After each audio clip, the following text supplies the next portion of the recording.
Abusia, yeni komo awo channel so ha GH Politics Avenue. Na best shock say yemo enro eye political highways ni eje dem a enya asem to akra. Na onua eye Tarkwa Goldfields lease no. Private citizen be a friend Derek operate asamwa etimi a petition eye Council of State say omu enhwe na omu renew license no emma wo mu. Yes.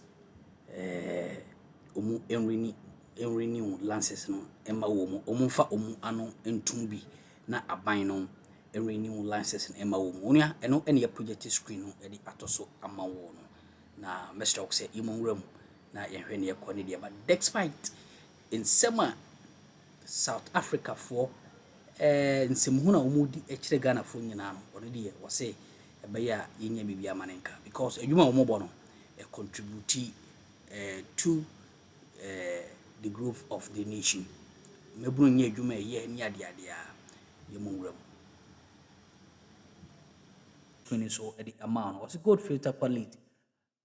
Private citizen petition Council of State to reject calls for non-renewal. A Ghanaian private citizen, Derek Opare Asamoah, has petitioned the Council of State to reject calls for non-renewal of Goldfields Ghana Limited, Tarkwa mining lease.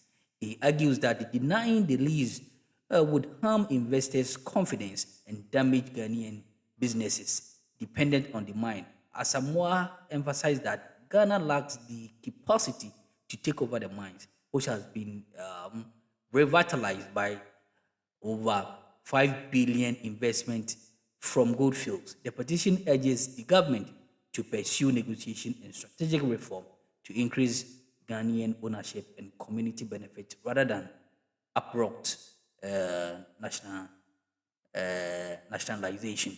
Tionia na eye Derek Opare enso etimi eka fa eye sa Tarkwa Goldfields mining lease no ho. O say Ghana ye capacity say bitimi dia ye adwuma no.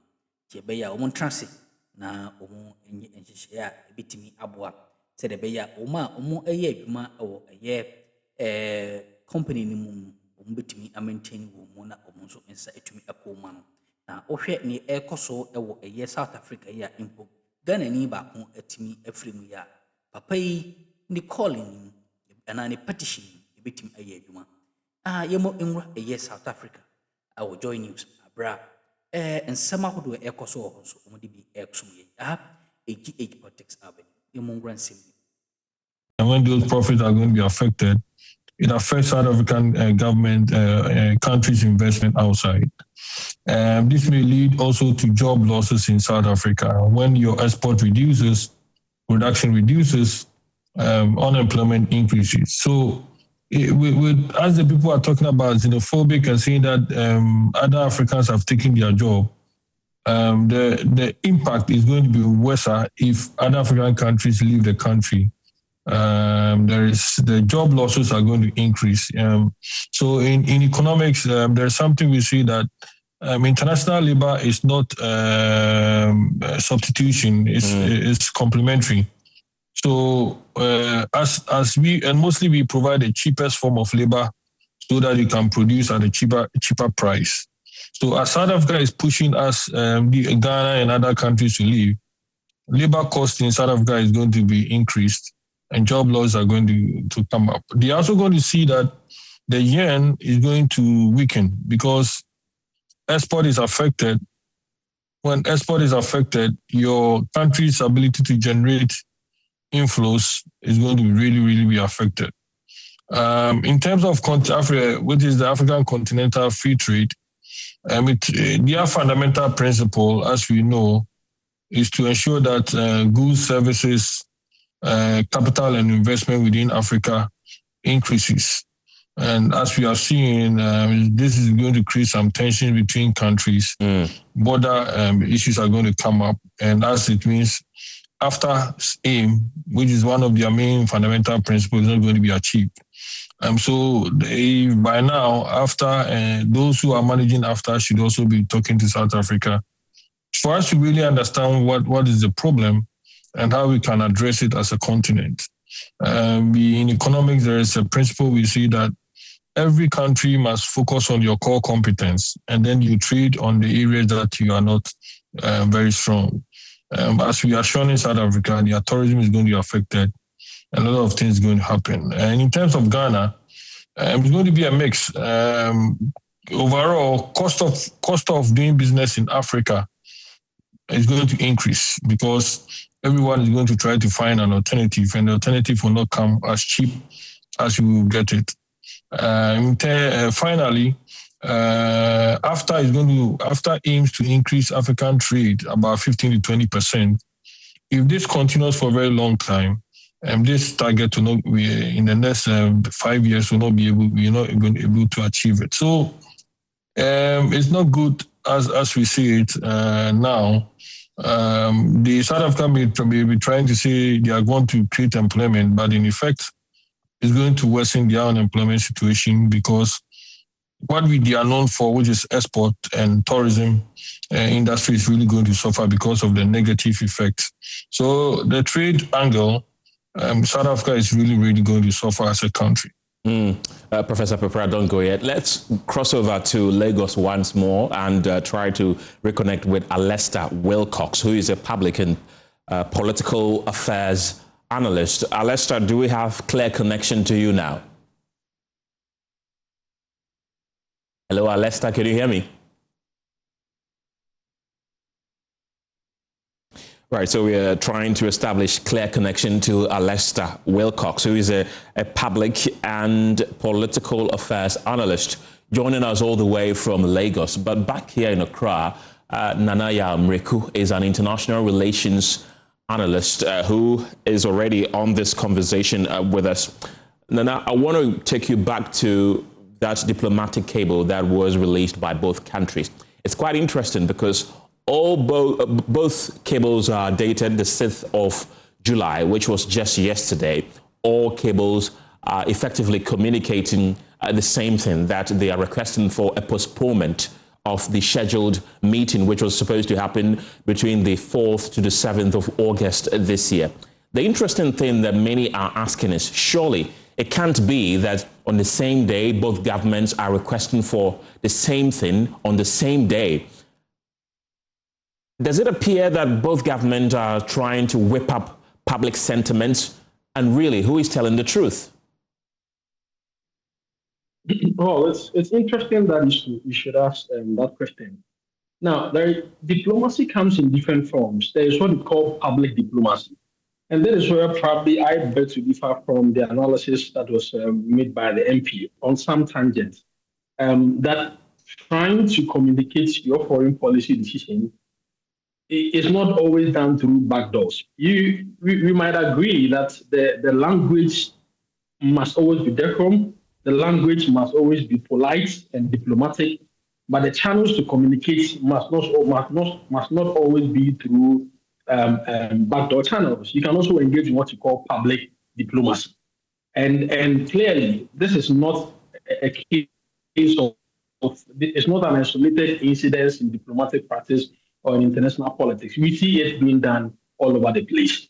So what you can clearly see from what is going on is each of these countries trying to communicate their decision as of this particular moment. And I think that one of the two countries, must have communicated their decision first. And from what you are reading, it comes across as Ghana did. If you look at the timeline that these were released, each of these ministers or each of these countries are trying to kind of satisfy a certain political constituency, trying to project their objective as to, one is trying to say that they don't think it's the right time, for the South African government to visit, and one is trying to seek clarity, or one is trying to ask for some mutual conversation on when they think it's right for both countries to meet.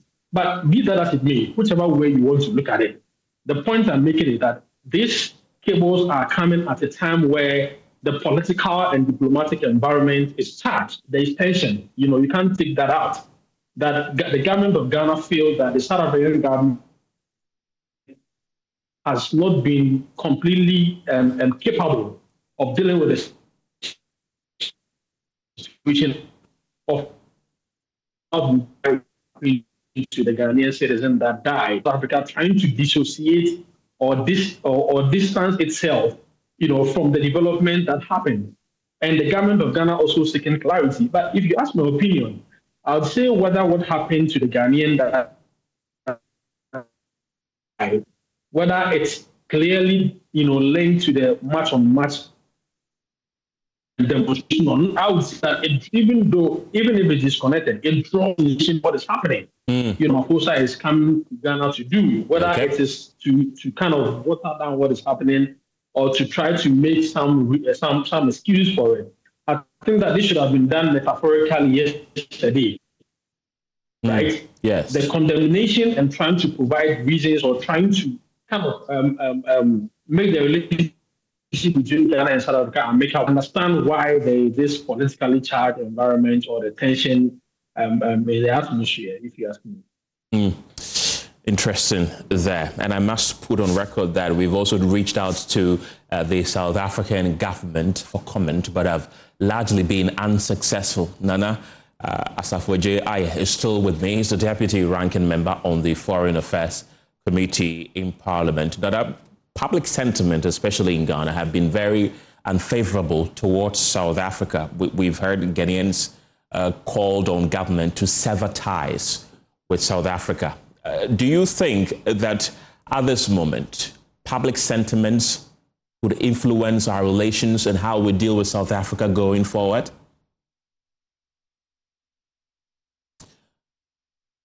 Unfortunately, we've lost Nana Asafo-Adjei Aye. He's the deputy ranking member on the Foreign Affairs Committee in Parliament. Let's take you back to Lagos and try one more time to see if we can establish clear connection to Alistair Wilcox. He's a public and political affairs analyst. Alistair, do I have clear connection to you now? If you can kindly unmute your microphone so we can hear you.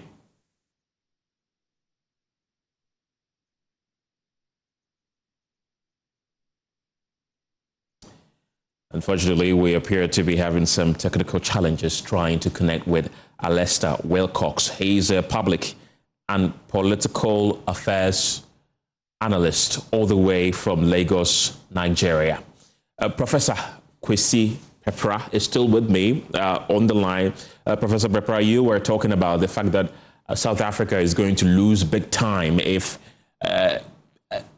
Africans on the continent decide to sever economic ties with Pretoria. But others will also argue that when it comes to Ghana, for instance, we rely largely on foreign direct investment. In fact, there are a number of South African companies who do business in our country. Surely, South Africa is not going to be the only one that is going to lose out economically. Ghana is also going to lose out economically if we decide to sever economic ties with them. No? Yes, Ghana will suffer some negative impact if we decide to. Can you hear me now? Hello? Be hearing me? Yes, Alistair, I can hear you now, but kindly hold on for me. I'm picking the thought of one of our guests. When he's done, I'll respectively come back to you. So, you see, these companies that we are talking about, like the financial sector, I hope you've heard others are saying that we should find an alternative, which we can easily do. What may happen is that if all Ghanaians decide that they are moving from South African banks to Ghanaian banks, it means that those banks will have no business to do in Ghana. They will lose customers. And when they lose their customers, they will not become profitable. So by that reason, it may force them to shut down. So the bit of the market which they are providing service for, there are alternatives. So coming to the telecom industry in Ghana, there are alternatives. So if Ghanaians decide that they want to go with that alternative, it's going to affect the South African businesses. So within a short period, customers may move to will join other companies to enjoy their services. Which means that in terms of our tax revenue and the rest, we will not suffer much. Okay. Because what we will be doing is that we are not going to demand their services or use their products. And in that case, it's going to affect the South African companies. Hold on for me. Don't go yet. Let me bring back Alistair Wilcox again. Let's try one more time. Alistair, he's joining us from Lagos. He's a public and political affairs analyst. Alistair, I want to believe that I have clear connection to you. Please say yes. I can hear you clearly, sir. Thank you. You were making a point as to how serious the government of Ghana has taken this issue, and the opposite is happening in Lagos. And we know that these xenophobic attacks are not only on Ghanaian nationals in South Africa, it cuts across all black Africans in that country. Yes. Like I said, if you can hear me, like I said, it's quite encouraging, and I'm happy the fact that Ghana is taking this issue the way it's supposed to be taken, other than just bringing back their citizens and then begin to soliloquize. And the public in Ghana, and again, the public in Ghana is also taking it very seriously. You know, I can see that I watched the other day where a group went to submit a letter to the Ministry of Foreign Affairs, or the Ministry of Ministry of Mines or thereabout, requesting that mining license be severed from the Kwasi gold mine. I can't remember what it's called now, the biggest gold mine in Ghana, that should not be renewed. And I see some actions being taken by the government of Ghana to send a message. See, clearly, like I said, nobody is oblivious to the fact that some citizens that are going to South Africa do not conduct themselves in the best of manner that they should conduct themselves. But you know, like it said, when one finger brings oil, it rubs up on the other ones. I cannot be here and be defending Nigerians. Nigerians have been figured out as part of those that have created a lot of nuisance value to the South Africans. But be that it may, you wouldn't have used the activity of a few to now want to generalize and punish everybody, forgetting the fact that it's the global village, that you South Africans have a lot of investment in these other countries. You know, I mean, without these other countries, how could networks like MTN, DSTV, and all that, how could they have survived? What is the population of South Africa to consume those services? Nigeria is the biggest market. That is the biggest market for DSTV, for MTN. Nigeria is the biggest market worldwide. Right. So if you are saying that Nigerians are coming to take your jobs and with some flimsy things take your women, imagine that kind of thing. When we have beautiful ladies in Nigeria, beautiful ladies in Ghana, beautiful ladies everywhere, and you are saying they come to take your women, they came to take your jobs. I mean, that is ridiculous. And the government of South Africa, as far as I'm concerned, did not handle this issue as it's meant to be handled. So that's why I say there's complicity.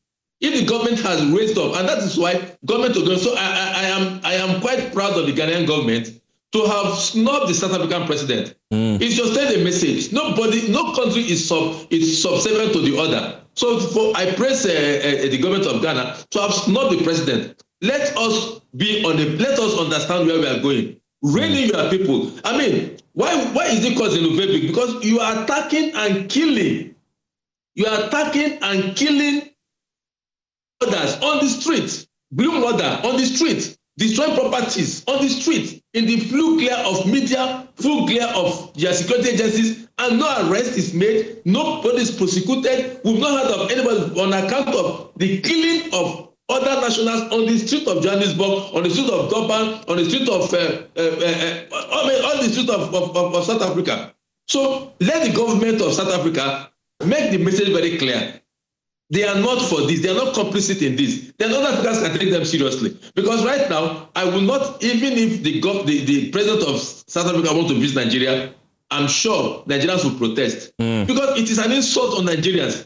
It's total insult. Yes, nobody says you cannot protect your borders. I'm not for open migration where everybody comes in and continue in nuisance. You don't have anything. But those who are there, profile them. Those who are illegal, remove them. Those who have genuine businesses. Nigerians have lots of business that will employ South Africans. They've created jobs in South Africa. A lot of Nigerians have created jobs in South Africa. A lot of Nigerians have created jobs in South Africa. They have businesses thriving, paying tax. building the economy. And then some Mexicans, some group of people wake up.